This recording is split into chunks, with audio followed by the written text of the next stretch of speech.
चौहान वंश के हिंदू क्षत्रिय राजा थे, जो उत्तर भारत में 12वीं सदी के उत्तरार्ध में अजमेर और दिल्ली पर राज्य करते थे। आइए जानते हैं उनके बारे में। पृथ्वीराज चौहान का जन्म 1168 में अजमेर के राजा सोमेश्वर चौहान के यहाँ गुजरात में हुआ था। वह बचपन से ही प्रतिभाशाली बालक थे। जब उनके पिता की मृत्यु हुई, उन्होंने 13 साल की उम्र में अजमेर के राजगढ़ की गद्दी को संभाला। पृथ्वीराज चौहान बचपन से ही एक कुशल योद्धा थे। उन्होंने युद्ध के अनेक गुण सीखे थे। उन्होंने अपने बाल्यकाल में ही योद्धा बनने के सभी गुण सीख लिए थे। उन्होंने पृथ्वी चौहान के साहस और बहादुरी के किस्से सुनने के बाद उन्हें दिल्ली के सिंहासन का उत्तराधिकारी घोषित कर दिया। बताया जाता है, पृथ्वीराज चौहान मानसिक और शारीरिक रूप से जितने बलवान थे, उतने ही बलवान उनकी सेना भी थी। इतिहासकारों के अनुसार पृथ्वीराज की सेना में 300 हाथी तथा 3 लाख सैनिक थे। पृथ्वीराज चौहान भारतीय इतिहास के सबसे प्रसिद्ध हिंदू राजपूत राजाओं में एक थे। उनका राज राजस्थान और हरियाणा तक फैला हुआ था।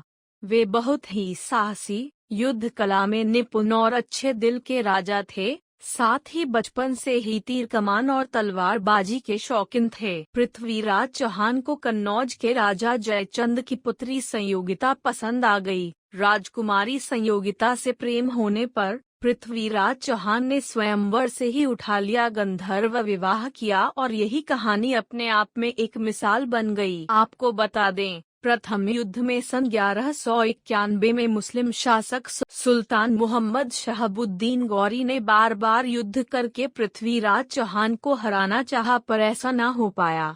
पृथ्वीराज चौहान ने 17 बार मोहम्मद गौरी को युद्ध में परास्त किया और दरियादिली दिखाते हुए कई बार माफ भी किया और छोड़ दिया, पर 18वीं बार मोहम्मद गौरी ने जयचंद की मदद से पृथ्वीराज चौहान को युद्ध में मात दी और बंदी बनाकर अपने साथ ले गया। पृथ्वीराज चौहान और चंद्रवृदाई दोनों ही बंदी बना लिए गए और सजा के तौर पर पृथ्वीराज की आंखें गर्म सलाखों से फोड़ दी गई। मोहम्मद गौरी ने चंद्रवृदाई के द्वारा पृथ्वीराज चौहान की आखिरी इच्छा पूछने को कहा, क्योंकि चंद्रवृदाई पृथ्वीराज चौहान के करीब थे। पृथ्वीराज चौहान में शब्दभेदी बाण छोड़ने के गुण भरे पड़े थे।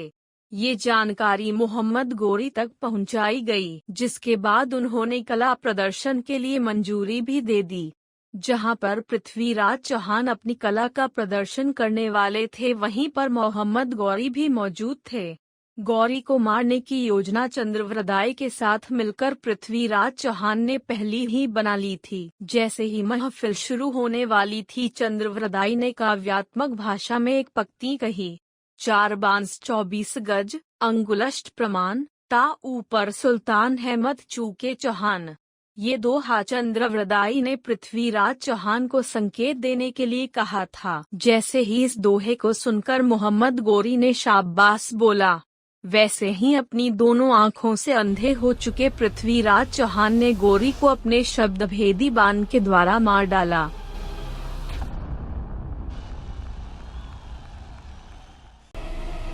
वहीं दुखद ये हुआ कि जैसे ही मोहम्मद गौरी मारा गया, उसके बाद ही पृथ्वीराज चौहान और चंद्रवृदाई ने अपनी दुर्गति से बचने की खातिर एक दूसरे की हत्या कर दी। इस तरह पृथ्वीराज ने अपने अपमान का बदला ले लिया।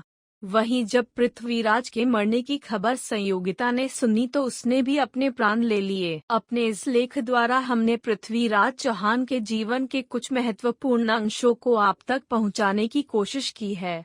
वैसे जहाँ जहाँ भी पृथ्वीराज चौहान के जीवन का वर्णन किया है, वहाँ थोड़ी बहुत भिन्नता है। जैसे कुछ जगह यह बताया गया है कि मोहम्मद गौरी के साथ पृथ्वीराज के कुल 18 युद्ध हुए थे, जिसमें से 17 में पृथ्वीराज विजयी रहे। अगर आपके पास इससे संबंधित कोई अलग जानकारी है तो हमें कमेंट बॉक्स में जरूर लिखें।